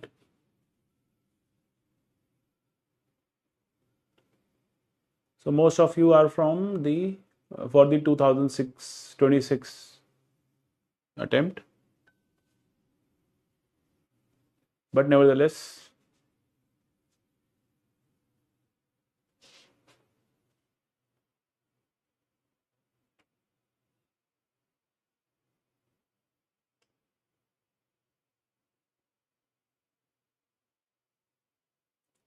any other doubt?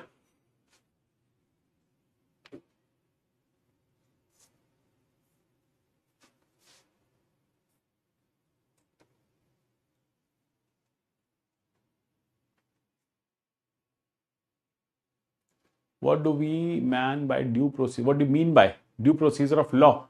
Due procedure of law means that things are done as per the law. Procedure of law. Whatever law says has been followed. The government is not doing on their own. They are doing it as per the protocols, as per the law. So the whatsoever the way Constitution says, okay, give the right to internet to the citizens in this way. So the right to internet to citizens has been given in this way. This is class 11th NCERT.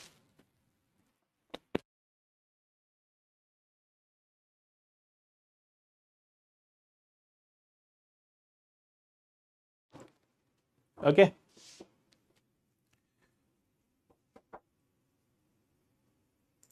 Fine.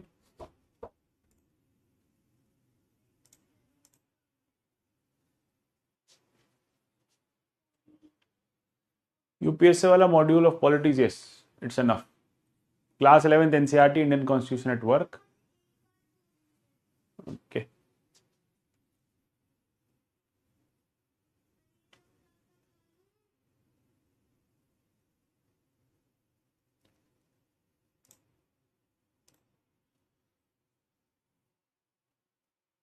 I guess in PW Polity book, I haven't gone through that. You better go with NCERT today.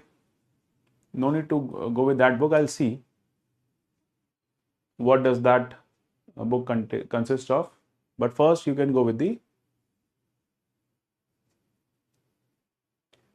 I guess it takes 20 days, 10-15 days to get the books, 15-20 days. I'll ask the team how much time does it take.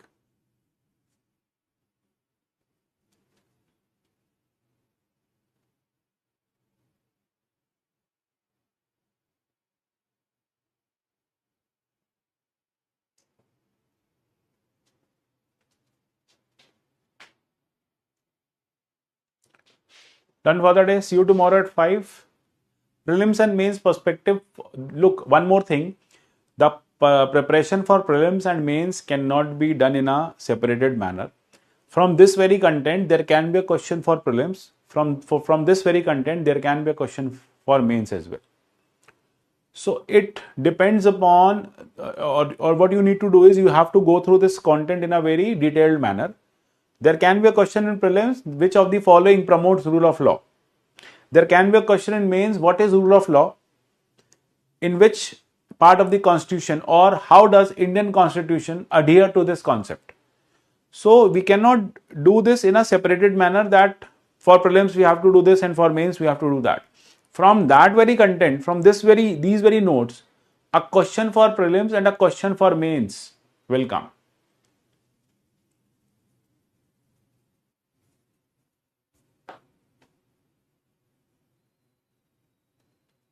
No, you don't have to go through all the NCERTs. For polity, only this NCERT is more than enough, and that too I have incorporated. But as you were asking that what should we read today, you can go through these 5-6 pages of NCERT today. You'll get a clarity that what has been discussed in the class. Otherwise, revising the notes is more than enough. I guess we have written around 5-6 pages. That is also sufficient. Meanwhile, you can also go through the PYQs of the prelims. Don't look at the mains PYQs as of now. Just go through the prelims PYQs. That will also give you a good boost.